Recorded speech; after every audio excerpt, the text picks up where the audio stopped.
Morning. Welcome to the March Housing Opportunity Fund Advisory Board meeting. We do have a quorum, so we're going to go ahead and start the meeting. It's customary that we do public comment at the beginning of the meeting. Nobody filled the public comment sheet. Is there anybody that would like to make public comment? Okay, given none, we can go ahead and call roll. Lena Andrews. Here. Jamil Bay, not here. Joanna Dimming. Here. Knowledge Bill Hudson. Here. Jerome Jackson. Here. Ethel Johnson. Here. Teresa Cale Smith, not here. Majestic Lane, not here. Mark Masterson. Here. Samuel Sue. Here. Sonia Tillman. Here. Derek Tillman, not here. Diamante Walker, not here. Adrian Wanahall. Here. Kelly Ware Sebron, here. Megan Winters. Here. Thank you. There's 10 members and there is a quorum. Jessica, did you say Kelly was here? No, I Okay. said she's not, though she did tell me she would be coming late. So, oh, I'm sorry, mumbling. Okay, so first today we are going to talk about, let's first approve, review and approve the minutes. Did anyone have any questions on the minutes? Move to approve. Second. Mark approves, Jerome seconds, all in favor? Aye. Anybody opposed? Motion carries. Wait, I abstain. I wasn't here. Sonia abstained, she wasn't here. It was I- and Adrian same. wasn't here. Anybody else? Okay, two abstentions. Motion carries. Okay, first up, Granada Square Apartments. Chuck Alcorn from the URA is going to explain this project to us. Oh, yes, I always forget this. Anyone who needs to recuse themselves, please do. Yeah, probably. Samuel Sue, Lena Andrews, anybody else? Okay, and for the record, Jamil Bay is here. Okay. So people leaving the table abstaining because of conflict of interest policy is Lena Andrews, Samuel Sue, and Sonia Tillman. And then let the record be known that Jamil Bay and Majestic Lane joined the meeting. I'm Chuck Alcorn here to present the New Granada Square apartment project that the Hill Community Development Corporation and CHN Housing Partners have partnered together to develop. This project has been long in the making. The Hill CDC has been trying to develop these vacant lots a couple storefronts down from the historic New Granada Theater. And so they have been awarded a 9% LIHTC funding to push a project forward. And that will enable the construction of 40 units for artist-preferred housing. 4 of the units will be for households at 20% AMI or lower. 20 units will be at 50% AMI units, and 16 units will be at 80% AMI or lower. This project meets the goals of a Greater Hill District master plan and will provide some commercial retail space along Center Avenue. The income restrictions are for 40 years. The amount requested from a housing opportunity fund is $414,770. And you can see that the set-asides are 30% and 50%, $220,000 for 30% AMI set-aside, and $194,770 for 50%. The term will be for 35 years, 0% interest, and you can see the sources of a project include housing authority funds, fair funds, deferred developer fee, along with commercial funding that will be a separate condo from a housing. Additional URA funds that will be acted on in the coming weeks includes rental housing development improvement program RIDUP at $335,230, and the URA CIE department is considering a commercial loan of $700,000. The total uses equals out to a little over 16 million. They have submitted a MWBE narrative and will be submitting a MWBE plan in the coming months as they work on closing. If you have any questions, I would be happy to answer those. Also here today is David Serban from the Hill CDC to answer any questions that I might not have answers for. David, do you want to come up and just talk a little bit about the community support of the project? Very good. Good morning, everyone. Morning. David Serban from the Hill CDC Real Estate Development Manager. We do align with the Greater Hill District Master Plan. We also have the DRP, and along with the new legislation to be an RCO, we made sure that we've gone through the planning process, including the neighborhoods. So we proposed our project, had it vetted, pitched it to the community, received solid marks that it aligned with the master plan and was supported by the community. So we've worked hard. We've put a lot of things together over the years because this is the third application. So people know it's coming and are excited about it. It's one of the first projects on Center Avenue, and it's the catalytic project to lead some of the rest of the development. We're doing the RFQ along the rest of Center Avenue, but we feel that this paves the way. It puts a little bit more density onto the Center Avenue commercial core section. This is what we call our Center of Culture as part of our Center Avenue plan. So there will be first floor retail with more housing. We'll do some parking, and it will go along with the New Granada itself. So that's another $30 million that's targeted later this year.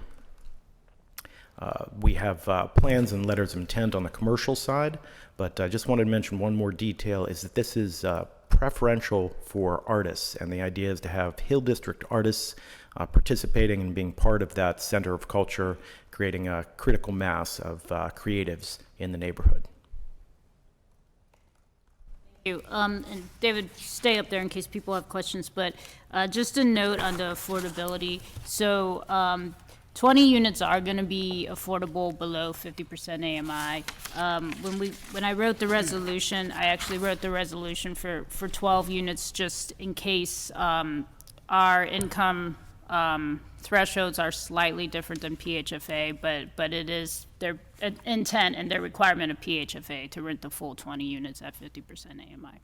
And in fact, we have 10 units that have project-based vouchers, so that may be as low as 20% AMI. I believe the average for the entire 40 units is 60%. So this is an all affordable project. So I do have a question.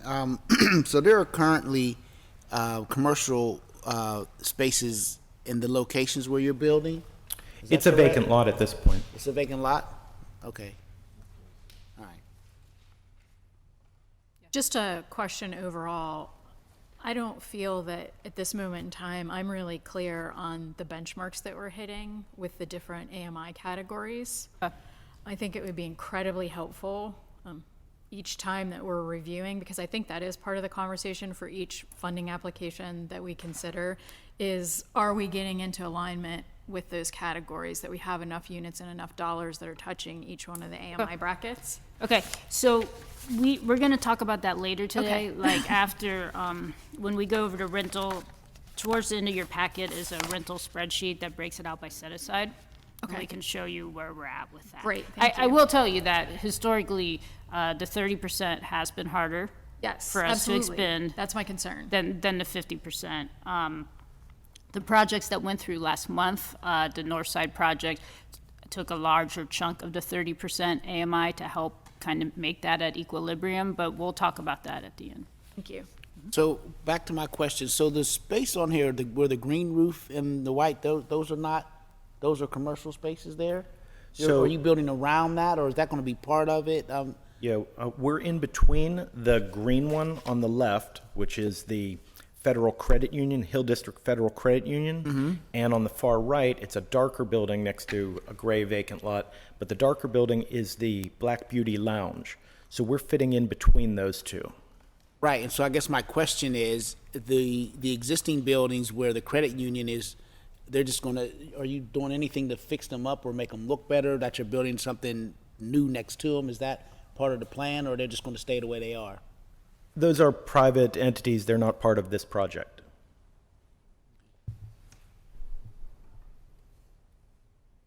The PHFA income, AMI is now higher than what we are, is that what I'm inferring, or lower?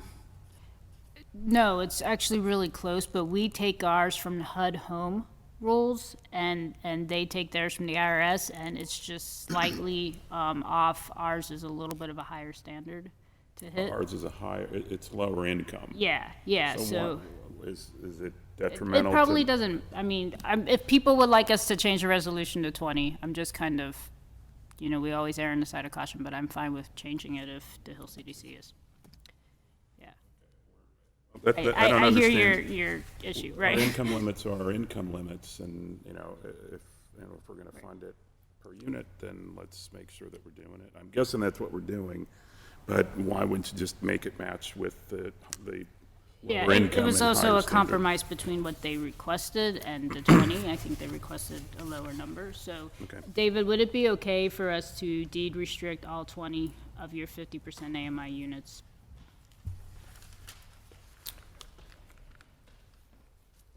And also, does your 20 units include the 30% AMI units? Yes, Would, that's right? correct. Okay, yeah. so the way our resolution currently reads is 4 units at 30% AMI and 12 units at or below 50, which would be 16 units. So I think the question on the table is, can we change the resolution to 4 units at or below 30 and 16 units at or below 50% AMI?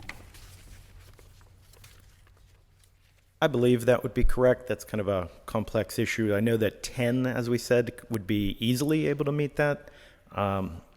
If I had to guess, it would be fine. Okay, so Mark, do you want to make the sort of motion and revise it at the table?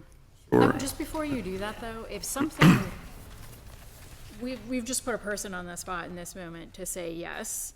I believe so. I hate for us to be talking about contracting with someone with a piece of information that may not be accurate. So if there's any concern that it's not actually going to be 20, I would hate to hold someone to an expectation that's not accurate. I mean, once again, that's why, I'm just not. that's why I gave a 4-unit flexibility. Like, I can see this issue either way.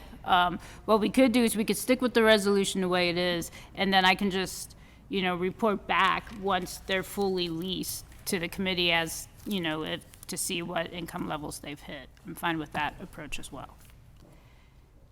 Yes, Can you Jamil? talk about what this artist preferred looks like? And are there other models or examples of how this works? Yeah, there's special part of the PHFA application allowed us to use an artist preference. The idea is to try and bring as many artists as we can onto the avenue. We have another project called Nafasi, which is in the former Docs New Ideas building, 2145 Center Avenue, a project done by Joshua Pollard.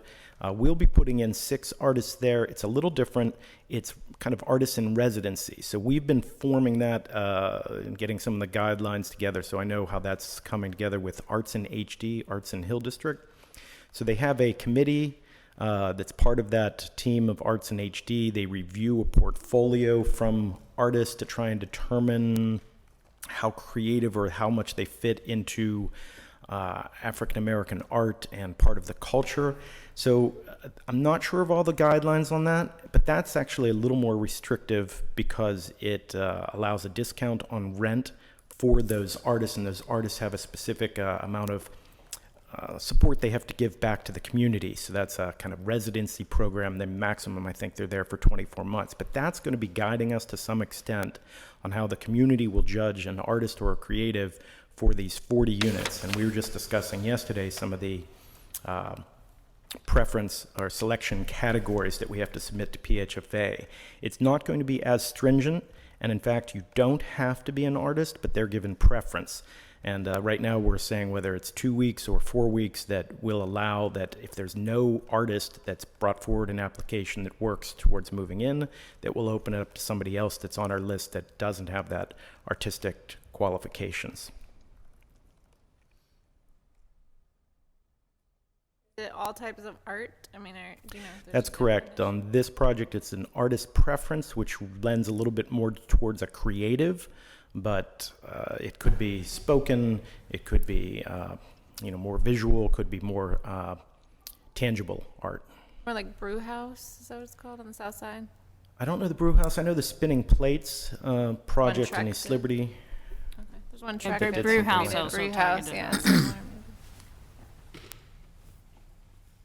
Any other questions for David? Question about how we're doing, we've got, again, our 40-year versus the legislation is 99-year. So how are we doing on the 99-year metric of permanent affordability as defined in the legislation? So as defined in the legislation, we have up to year 5 to get to the point where we're doing 50% of our units in 99 years. Affordability, we can, I mean, I don't think, Evan, we don't have that on our existing spreadsheet, right? Yeah, we Have can. you done any that are 99-year affordability? Well, all the for sale development ones are 99 year, and on the rental side, yes, we have. Wood Street, I'm looking at Evan. Evan, can you come up to the microphone? Just running through, I mean, on the rental gap side, Wood Street, the Center Avenue Y, the project on Stanton Avenue, the Montana building as well. What's the sense of unit count? Like percentage, Well, roughly, what I are mean, we? Wood Street and Center Avenue Y are both large projects. We have a lot of units. So I think right there alone is probably pretty close to Right. 50%. Unit count we would be okay on, Mark, because the ones that don't have the 99 year are generally the tax credit deals, and the tax credit deals are generally the ones where we're declaring less units so we can put more money in the 30% set aside. So from a unit count, we're probably okay.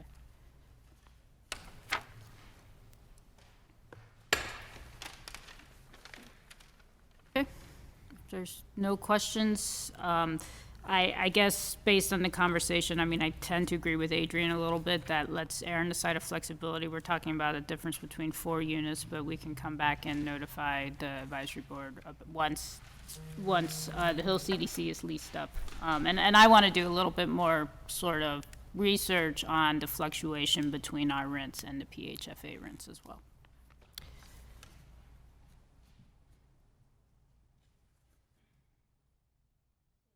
Which be So it would be exactly how written. just how written.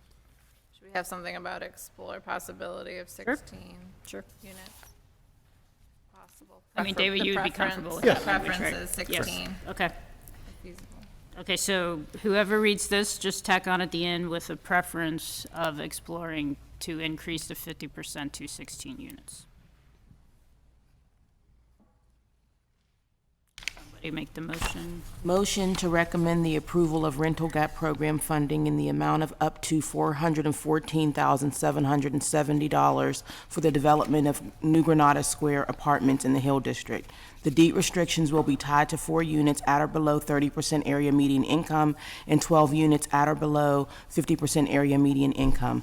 This commitment will expire on July 5th, 2020, and we are adding the stipulation to do further due diligence on the ability to get deeper levels of affordability at 50% area median income. Yes, correct. I second that motion. Knowledge seconds. Diamante made the motion. For the record, Diamante Walker is here, and then Knowledge seconded. All those in favor? Aye. Motion carries. Thank you. And Thank you very anybody much, everyone. opposed? Okay, motion carries. Okay. And next up is Manchester Row. This is a for-sale development program funding request. And Shana Madden from the URA is going to tell us about it. Good morning, everyone. Thank you, Jessica. Yep, as she's... Oh, yeah, hold on. I'm sorry. The folks that abstained because of conflicts with the rental can come up, and then if there's anybody who has a conflict on the for sale program, please disclose it and leave the table. This is 2019 or 2020? This is still 2018 funding for sale. Actually, I guess I have a question. We recently got some dollars. I think they were NSP. They were NSP there, yeah. Nobody? Okay. And Sam is still staying, Sam is still abstaining. Okay, go ahead, Shane. All right, thank you. This is the Manchester Row House Renaissance Development. The borrower is Manchester Row House Renaissance LLC. That is a partnership made up of the Manchester Citizens Corporation, led by LaShawn Fulton Burke, and October Real Estate Holdings. This is the renovation of 9 single-family homes in Manchester. They're comprised of 3 groups of row homes located on Warlow Street, Lake, and Rush Street, all alleys in the Manchester area neighborhood. These units were originally a part of a larger portfolio known as the Renaissance Apartments. HUD foreclosed on them in 2003, and the URA gained ownership of them. They were a part of a larger portfolio, and the remainder of those units have gone on to be redeveloped into for sale and rental units. So these are the remaining 9 of that portfolio that was foreclosed upon. It is also the remaining 9 units in the country of HUD's foreclosure portfolio from that time period. So everyone is really excited to see this project move forward. Originally, these units were slated for demolition because they are in such poor condition. However, the community group and city planning really expressed their concern for the demo and asked us to invest in these and bring them back to life to keep the historic nature of the neighborhood still there. Let's see.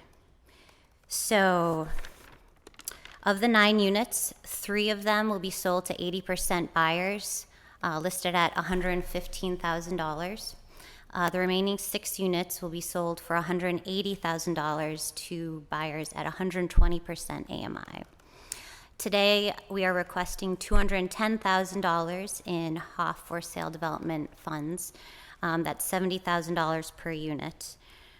These 3 units would carry a 99 affordability restriction period. The remainder 6 units, due to other funding sources that I'll get into, have a requirement of 15 years of affordability. However, Manchester Citizens Corporation has a strong commitment to preserving affordability in their changing neighborhoods, so all 9 units will have that 99-year affordability restriction. The $210,000 would be in the form of a grant. Other funds in the development include a first construction bank loan from Dollar Bank, a great partner of ours. The URA, pending approval, will provide a UDAG loan, which will also be repaid with the sale of the units. When HUD foreclosed on these units, they also committed $360,000 in a grant for the renovation of the units. These units are also eligible for Neighborhood Stabilization Program funds. URA received $2 million for vacant and foreclosed properties in eligible census tracts. So thankfully we have those funds in addition to the HOF to really make this project feasible, because the construction costs are so significant due to the historic nature and the condition that they're in. Tying that with the affordable levels, this project really requires a high level of subsidy to make it work. Let's see, anything else? Manchester Citizens Corporation was unable to join us this morning due to a scheduling conflict, but if you have any questions, I'm happy to entertain them. And MCC, of course, is the CDC in Manchester, so they are a nonprofit. The role of the community partner for the project? Project manager, working hand in hand. I would say October Real Estate Holdings is managing more of the construction component, but LaShawn is really managing the development on all aspects. I mean, she's the one producing the budgets and working with us. She's on the street working with buyers. She's really, really involved. Yeah, it is really their development. So they have the development fee as well in here, I'm assuming. Yeah, they Sorry? would have a development fee in their development They budget. do. It's less than 10%.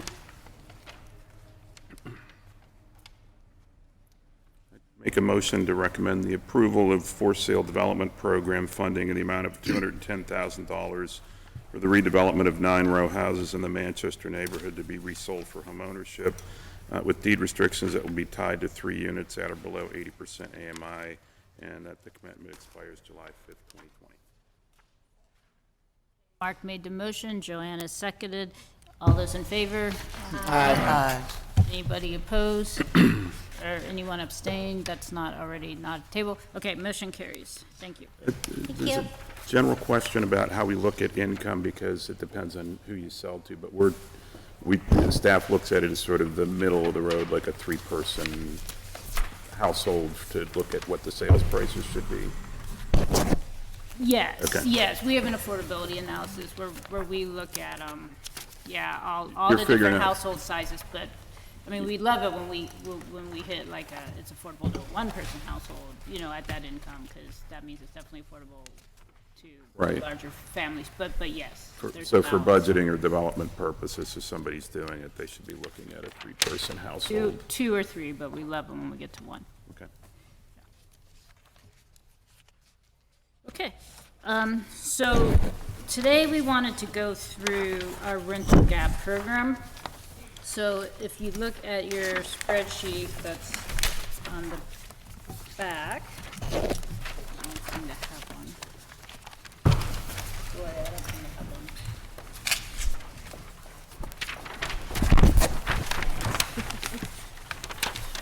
Lori, I'll get you one, thanks.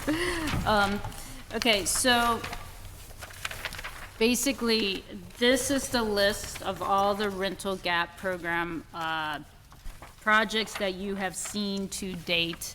And to Adrian's question, you can see columns in the middle of the spreadsheet that say 2018 30% set aside, 2018 50% set aside, 2019 30% set aside, and 2019 50% set aside.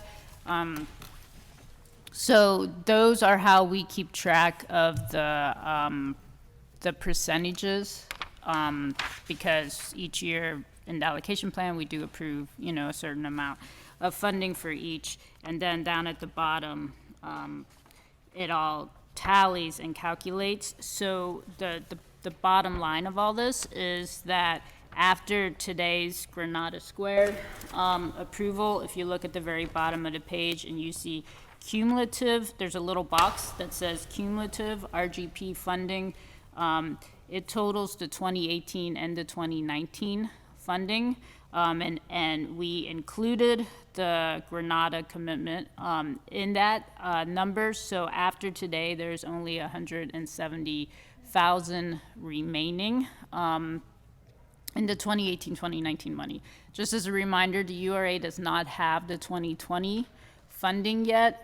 It went through council and was approved by council a couple weeks ago.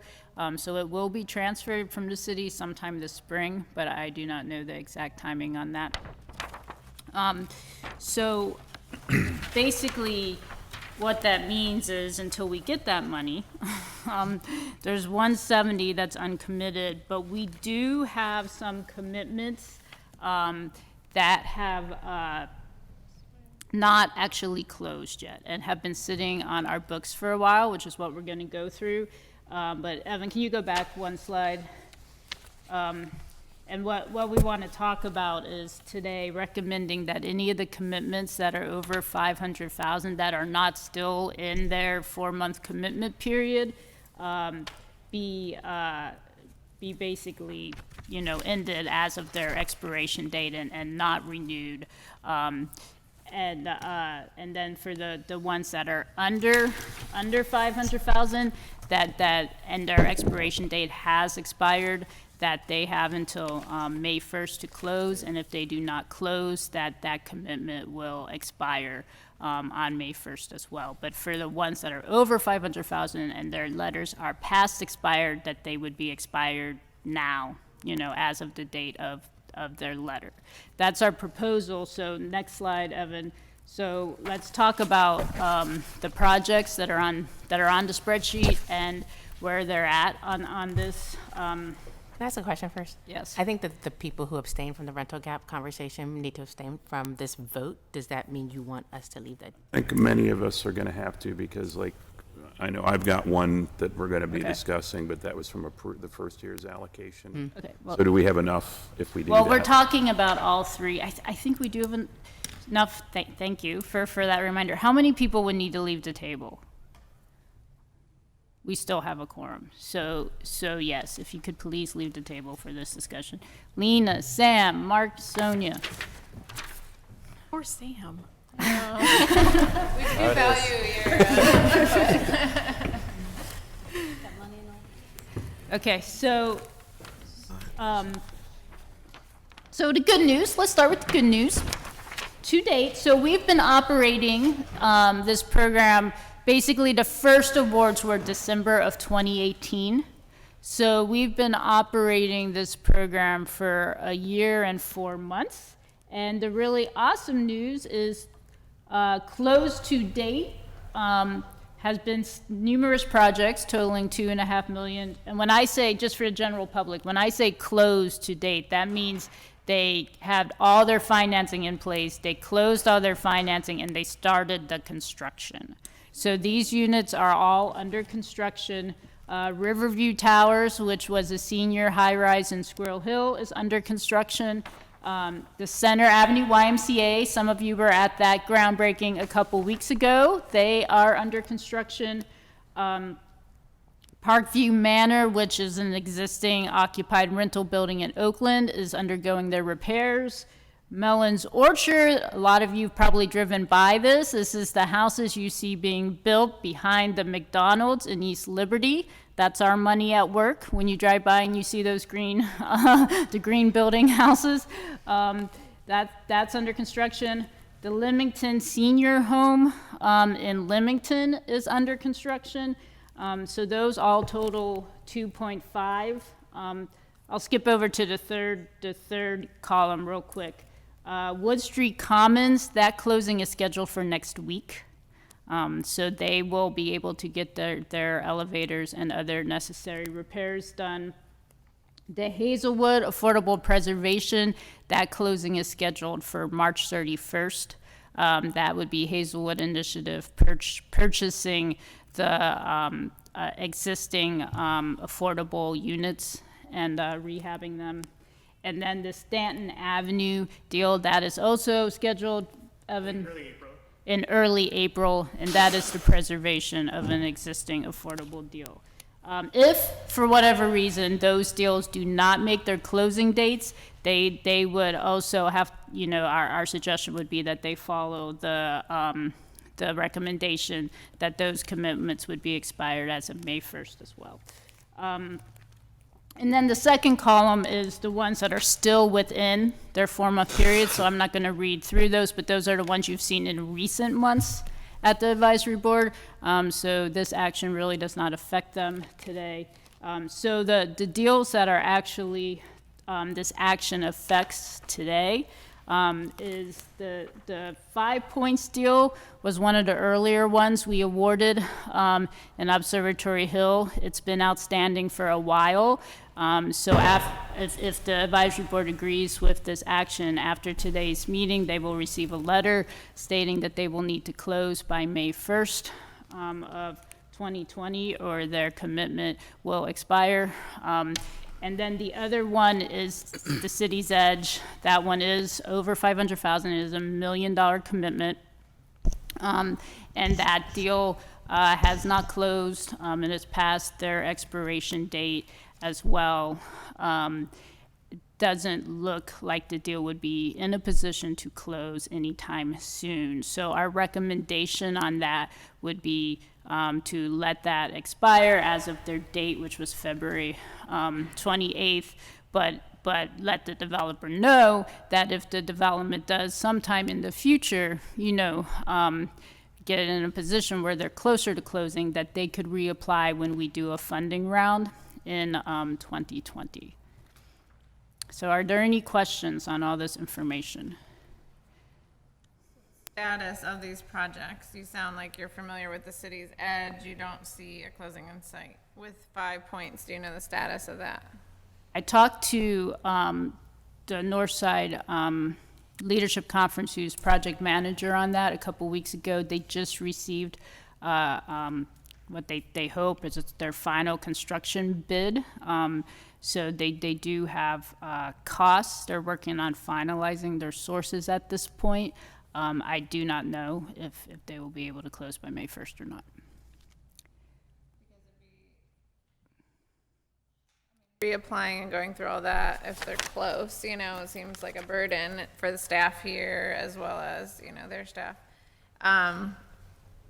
Would it be possible to see what they think is a reasonable extension? Or we could do a month-by-month extension, like we extend till May 21st and discuss it then? If that's, if you, that's really up to this committee. If you would like us to bring the smaller ones back on May 1st, if they have not, if that plus any of the ones in the third column have not closed, if you would like us to bring them back before we issue letters. But I do need to state, though, that I am aware of other projects, especially low-income housing tax credit projects, that need these funds.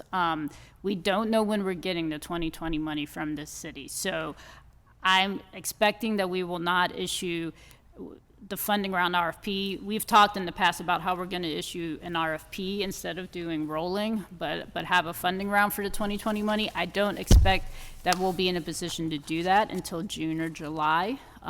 So I am sensitive that there are other projects that will need to close before then, which is why we're talking about this today. It's kind of important that we don't leave money hanging out there when there are projects, and next month you might see a couple of tax credit projects that need to close by June. I agree, Jessica, and I think it's concerning if people are that far off the timeline. We're not talking about 30 days or 60 days. So they expired in February, and then to May, that's a significant extension.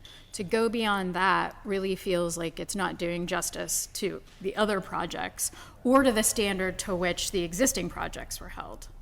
I agree. I agree. And in the feasibility criteria, that the timeline is an important component. So if we extend it too much, I think it sets a bad precedent. I think we need a policy, we probably should have talked about this when we first issued the RFP. We give the commitments and, either request extensions or we don't grant extensions. But I feel like it's kind of weird to be after the fact, after things have already expired. Yeah, talking about we've, at the beginning, we requested extensions on the projects as they were coming closer to 4 months. There's been a couple that have slid into, a longer period, and as long as they looked like they were closing, we just, kind of let that happen. With City's Edge, we extended them via letter at least once. So their February 28th expiration date was already an extension. When they reapply, would there be some way that they wouldn't have to redo everything? Could they theoretically? Yeah, we're not going to make them completely redo things if it hasn't changed. But in that particular situation, and probably in most situations, if it's been that long from the time that we originally approved it, things have changed. So.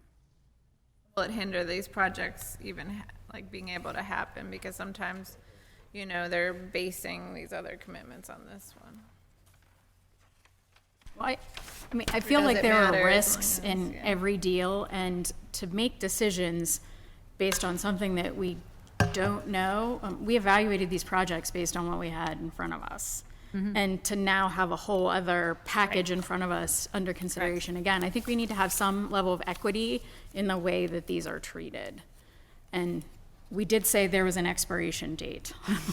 The expiration date has come and gone, and no one's suggesting these aren't important projects, but there's also other important projects. Yes. And if we're prioritizing certain projects and not others, I just feel like that is not creating equity. It doesn't create transparency, and that's going to be very concerning going forward. How do we determine which ones we hold and give an extra few months to and which ones we don't? I think moving forward, all of that can be addressed in our RFP because we've kind of been piecemeal and not strategic as possible. And that's something we've talked about before, but we can build all of those kind of safeguards in as we're talking about what that process is going to look like so that it is abundantly clear and transparent for everyone exactly what the rules are and exactly what the process is for getting an extension, not getting an extension. We don't talk about extensions, whatever we decide to do there. Kind of setting a precedent, so then we're kind of creating our policy. Yeah, but maybe you'll build the plane next and then take the next one off. Yeah, I mean, none of the projects, including the ones that are slated to close that are already expired, I mean, none of those projects have just expired without at least one extension or without being, kind of several months beyond their due date. So it's not like we're cutting anybody off like the day after their 4-month expiration. So with 5 points, when do they expire, or? So 5 points, I think, was awarded in January 2019. So they originally expired, sometime in April or May. We came, I think, here once to officially extend them, and then we've just kind of let their expiration date slide a little bit. So that is, why we're recommending today. It is a smaller deal. It is, a nonprofit-led deal. That's why we're recommending today to give them until May 1st, and if they do not close by May 1st, to pull those funds. But I'm just going to go back to, how do we say to City's Edge, which came in after, that they're not getting extensions, and this organization that they are? I mean, this is an older deal. I think that again, is just really not.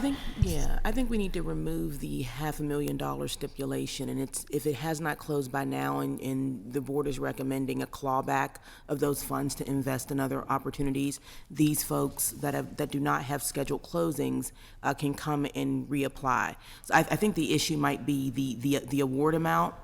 Because you're going to have this timing issue where somebody came in after, so wouldn't you give preference to those that have not been latent as long? So I would recommend the removing of the cap on the total project or the awarded amount. Whatever the advisory board would like to do, I think our recommendation in part was because the smaller deals tend to be more of the preservation, CDC led deals. The larger deals are more of the, for-profit developer deals. However, I am completely fine with putting it across the board. Technically, they're all nonprofit deals Because you there's have an to be a applicant, nonprofit right. applicant. Right. That's fair. And also, I think this speaks to capacity. There's a lot of levels to what it means to kind of arbitrarily be making decisions of allowing people to linger, not allowing people to linger. I think for myself as a board member, we have to have parity. Just, She can it's begin. right where Majestic was. No, this was your seat.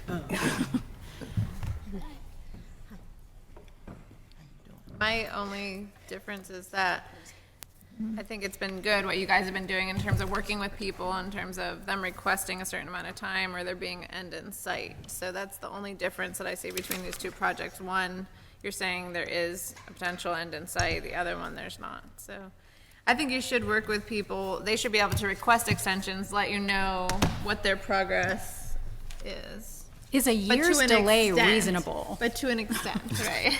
To an extent. Because we are talking about a year's delay. Right, and maybe We're not- that's the policy we set, like you have, okay, at a year, we. Or one you know, extension claw that. only. Why do we and that make the extension 4 is month, short. why do we make a 4 month deadline if we're gonna say it's a year? Exactly. And that was in their contracts. Yeah, and so I guess the other thing too, I think part of what Jessica's trying to solve here is the cash flow gap. We do not yet have the funding from the city, so we need to free up money to invest in these low income tax credit deals, because but for some of these investments, they won't happen. So I think that's the first thing we're trying to solve for. And then we have a longer policy redress on how we handle this in an equitable manner moving forward. So I think we need to focus on what do we do to solve our looming cash flow issue. And I think freeing up some of the dollars for projects that appear not to have closed, making them eligible to reapply makes sense. And then maybe we can form another subcommittee or something to think about a policy to recommend about how we deal with lapse in funding, not meeting the timeline moving forward. Someone wants to make a motion and others vote on it. All right, I'm going to make a motion that the expired awards for the rental GRAP program. Can I just interrupt you 1 second though? Because, Evan, can you go back to the chart? The ones that are scheduled for closing are also technically expired. So do you want to put a 30-day period in there for the ones that are scheduled? It's really up to you. They're scheduled because they are ready to close. But they're also expired. But they're also expired. It's not about expiration, it's about no closing in sight. Okay. Right. So, Scheduled Well, what does that mean, though? I mean, how do you word that there's no closing in sight? Is that? Or no scheduled closing would be my. Okay, no scheduled closing. And how do we handle this? Is 4 months just not enough time? yeah, I They mean, do it in it's, 4 months, these other. so they're supposed to be applying to us when they are pretty much ready to go. So 4 months should be enough time. Okay, so I make a motion that the projects who are awarded funds for the rental gap program that do not have a scheduled closing and are past their expiration date be closed officially by the URA, with those entities being welcome to reapply when they are in the window of a closure within 4 months. Okay. Second that motion. All those in favor? Aye. Anyone oppose? Is that a hand motion? Opposed. Joanna I think there opposed, should be some more nuance. and the folks that abstained are already sitting at the table. So motion carries. Thank you, everybody. And we will document that motion that Adrian just said, And can we word for schedule word time for to the talk minutes. about this so that we're not trying to make policy up on the fly at the table? I think that's problematic. We need to sit down and kind of think about what we're going to do across the board more strategically. Can I say something to that too? I'd also like to have some further discussion on the rental gap assistance, because I think the real reason we voted for this program and for this tax is to make sure that we're lifting people out of poverty, not just giving one little step out of it for a temporary situation. I think we really want to see some real results for this money, and I think the taxpayers do. And I think there's also help in Allegheny County that they can fill in some of those gaps, and they should be, and we should have that discussion with them. But I'd also like to see us, when we're giving assistance, to keep track of, after we give somebody some help, what are we doing to make sure that they're being lifted out of poverty, not just a one-time fix that makes us give ourselves a pat on the back, but that we're really doing some things. So just overall, I would like to have that discussion. And that's housing stabilization program, is that the discussion? About The funding to support those on the verge of eviction? Right. Okay. I think she's also saying, like, with Rental Gap, with this one project, Community Human Services is in the building, like, supporting residents and ideally helping them, right? Yeah, I mean, ultimately, Change we their want to lives. see people lift out of poverty with this program, and with everything we're doing here. So I think it's a discussion we have to have about what we're doing to make sure we're doing that. And not just saying, oh, we did this much money and this helped this many people, but we really didn't really help anybody. We just gave them a little buy for a month or something. Well, that's interesting because there was no expectation of outcomes measurements attached to should people's contracts, which really gets to, yes, there are units And maybe in some deals, that's really what we want to know. There are units, they've remained affordable, they're full, but there was no follow-up reporting that was asked for related to these grants. So we're not going to have a great sense of what's happening if there's no expectation that when people get these funds, there's some level of data gathering and report back. Right. I think partially it's philosophical though, in terms of people having a place that they can afford as a foundation for them to build a life, right? If they're having to be evicted and moved around, that's really going to hinder their ability to have stable employment, education, et cetera. So part of it is we're building that foundation for folks. So I'm saying that 1 month doesn't help that, or just a little bit of assistance here and there doesn't afford. We should be following through, making sure people are getting all those So things. you are talking about the emergency money? Now I am. Okay. So, Jeremy, can you maybe come up and explain the 1 month, 3 months, and 6 month evaluations that the providers do Yeah, for the so housing I stabilization? believe we're talking program? about the housing stabilization program. And I was not. I was back to the other program. Yeah, I think Bouncing back. folks, come on back to the table. I think, there might be a discussion of two different programs going on at one time. The rental gap program is the building of new units to house folks. The housing stabilization program is the program where, I don't know if the words are emergency assistance, but stabilization assistance to keep people in their unit prior to being evicted. Right. So the housing stabilization program provides up to $3,000 for emergency rental assistance. So that is contracted out to the different nonprofit social service providers that specialize in delivering rental assistance.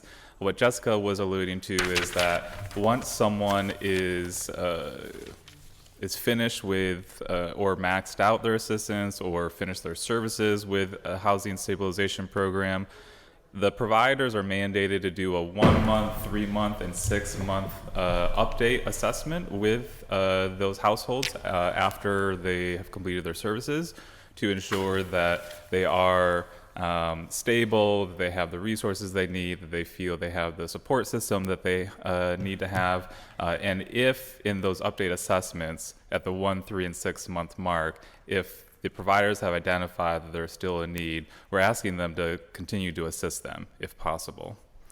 So, Councilwoman, to your point, like, How so? How are they assisting them? And are you keeping track of any of that? yes. So we keep track electronically of all of the households that have been served in the program, as well as the 1, 3, and 6 month assessments, because they have to complete those assessments through our system. So we are tracking that to make sure that the providers are following up with every household that they serve. So I hear you saying that they're following up, but I'd like to know what they're doing once they follow up. So I'd like to get some idea of that. Sure, and we don't have enough data right now to give any reporting on that, but we can follow up at another advisory board meeting on exactly what those update assessments look like and what the course of actions are for the providers. It's not necessarily about the home stabilization, but about the rental gap. They're supposed to be the nonprofit that does services for the residents in the homes, right? So, yeah, it's a partner. We technically can give an additional $10,000 per unit for the rental gap program for folks that are doing services. We're not requiring a specific level of services for RGP, though we are encouraging everyone to do it. And pretty much across the board, the nonprofit partners are providing some type level of services. It's not intensive social services usually, but it is, like for example, Rick Swartz was here last month on the Montana building, and they have Bloomfield Garfield Corporation has a job center, and they make sure all the residents in their buildings are aware of that center and participate in those types of activities. So it's those types of social services that the CDCs usually conduct.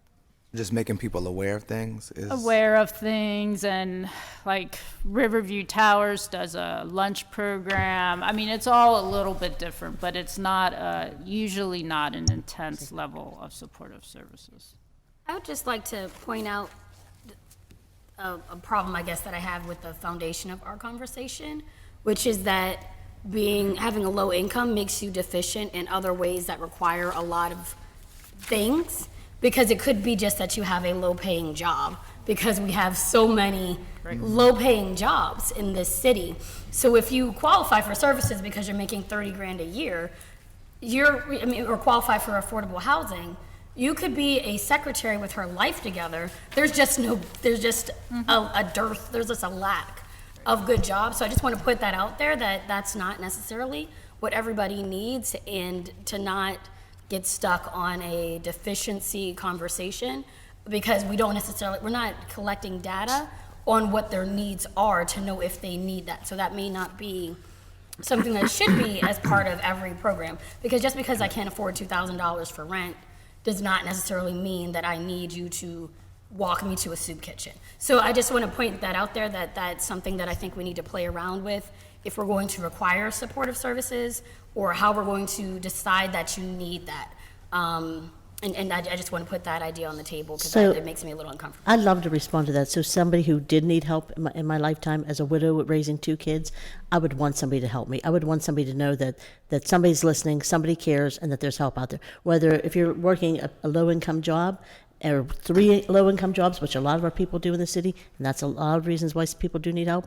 I'd like to know that somebody's there to help, maybe lift them out of that low-income job and find some of these high-paying jobs, especially some of the tech jobs that are coming to the city. As I mentioned to the library board and to others, I'd love to see us start training our local people on coding classes and things to help prepare them for the jobs coming to the Pittsburgh area. So maybe we lift people out of poverty and they don't need these programs forever, and then we can help the next person. So I think it's a broader conversation of how we're connecting all of our services together, including, as I mentioned before, about housing court and how we're getting people that have housing violations to the help in the programs that the URA has. And I think it's all those things, connecting all those dots and making sure we're really helping people and not just sitting here giving speeches.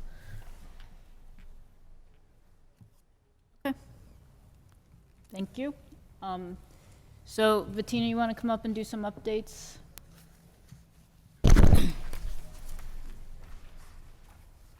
So we will be doing the 2nd annual Housing Celebration and Resource Fair, April 30th. We did issue a mini RFP to pre-approved firms and organizations that went in front of the HOF Advisory Board and the URA Board. So that was issued early this week. And we're also issuing a mini RFP for the 2019 annual report for graphic design and marketing as well. So both of those mini RFPs went out to all of the pre-approved firms and organizations that are listed on the right side of the screen. Most of those firms are MWBE firms or nonprofits. Anyone have any questions about those? For the housing celebration, will it be at the URA's offices? Yeah. And it will be an evening event again? Yeah, so it'll be family friendly, free. There will be dinner served as well, and then we'll have some guest speakers speak for the first 30 to 45 minutes, but most of the time is devoted towards providing resources to city residents. Last year we had about 30 partner organizations that had attended and over 200 attendees, so we're hoping to increase that number this year. We received very good feedback from last year's fair, and from both the residents that came, but also the vendors themselves, like HUD and PHFA. They said this is great, like great opportunity for us to get word out about our programs, and so we just think it's going to get bigger and bigger every year.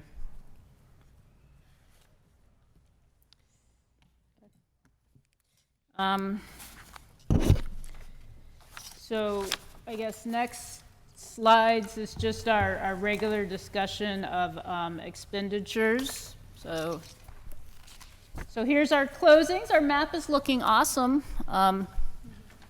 Across the city, you can see the dark red pegs are getting a lot more. We're really ramping up HAP with all the staff, with Jeremy and Derek and Brianna and everybody, Sharon. We're just doing fabulous with that. So we're on track. We started that program in May, and we're on track that by the time we get to May of this year, we'll have 100 houses either under construction or completed. So yeah. Can I just say how thrilled I am to see the West End on that map? So thank you all for your work on Just a comment on that map, though, there's no blue anything except for one on the north side, none in the west end or the south neighborhood. So, I mean, we're getting money around, but not all programs are getting used everywhere, and there's plenty of buildings that need the help in all of these neighborhoods. So if you're working Absolutely with agreed. developers, encourage them to look at other, things across a couple of bridges would be helpful. I think all districts need something different, so that's probably why you don't see something. We made sure we put a priority where we needed it. Was that a marketing thing, or is that like, because that was the other thing, like, if it's based off of who comes first, right, and who gets the monies, then is that the case? Do we say no to anyone because of that? Because is it like, okay, there's a saturation in the east end, so now we need to wait until there's more projects coming from the north and the west and the south, just generally speaking, right? I mean, I know that we're still dealing with past monies, and I thought about that earlier, when I accidentally read the previous email. I was like, another one from the East End, but I was reading the wrong email. I was like, oh, we already voted on this. But, the whole thing is just that, and maybe this is a question for later, but how do we determine, how do we get to that level of equity? How do, is it once again, is it a marketing thing, or is it just because people on the East End know about it now? I mean. I think when we do our RFP, we'll figure that out, how to spread it around or not. Well, if that's, I mean, the legislation is the funding is supposed to go equally. It doesn't say, hey, rental, it's supposed to be equally spread through 9 council districts is the legislation.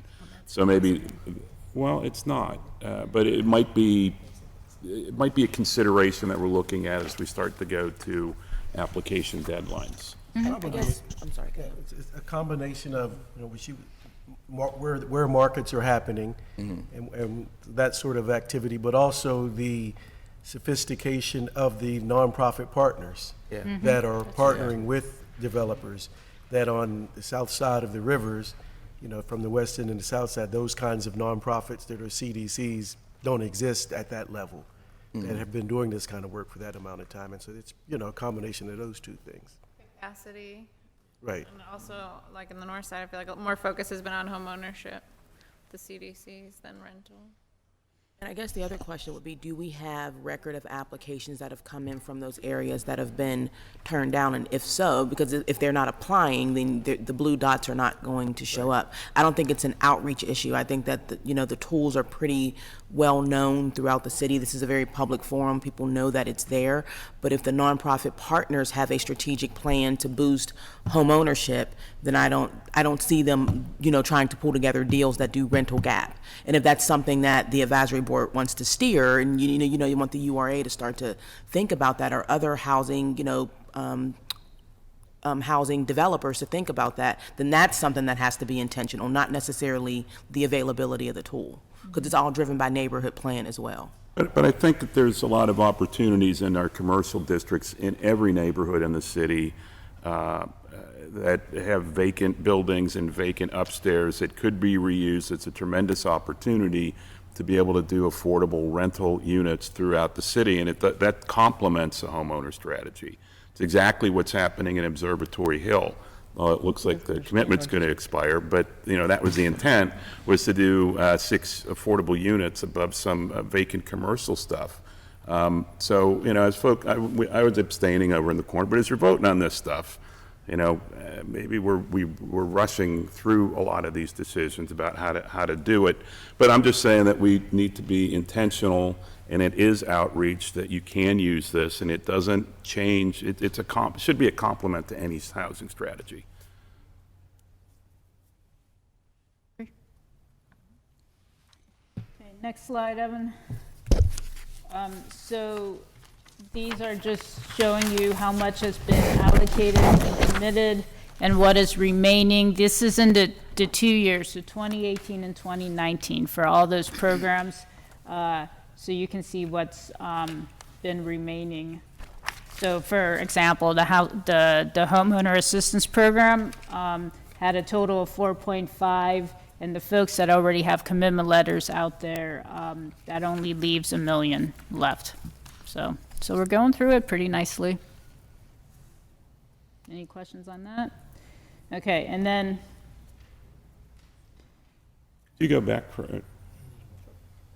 Okay, that's all I need.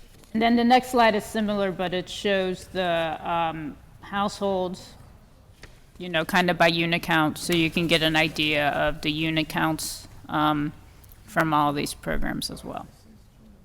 Is that the last slide, Evan? Yeah. Okay.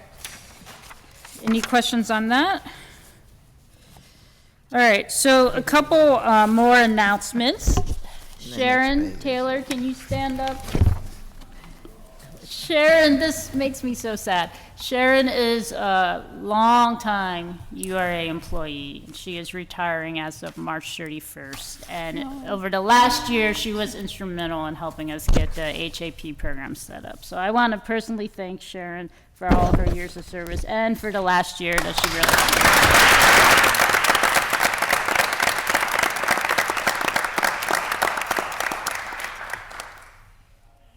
and also our next meeting is April 2nd. Does anybody have anything else they want to talk about before I open up to public comment? Yes. Very minor thing. Each time we go through the conflict of interest, sort of the management of that, I feel a sense of dread when I see all of that intellectual knowledge around housing step away from the table. I would encourage us, and we can't do it today, but to start to think about a better way to manage that, because part of the reason why these folks are here around the table, it's not just to vote on individual applications, it's to participate in the discourse around the best way to do that.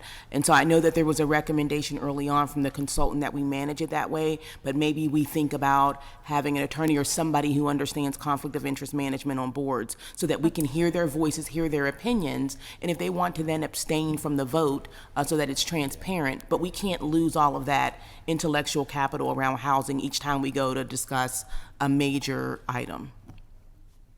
If it's their project, maybe they don't participate in the discussion, but if it's not. Yeah. Okay, we can look at getting some legal advice on that. Thank you. Anything else before I open up to public comment? All right, is there anyone from the public that would like to give 3 minutes of public comment before we close?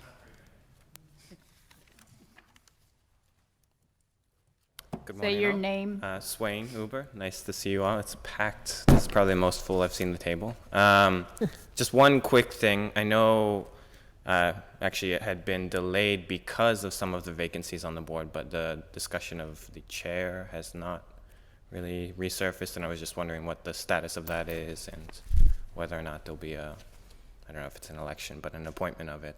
And yeah, that's it.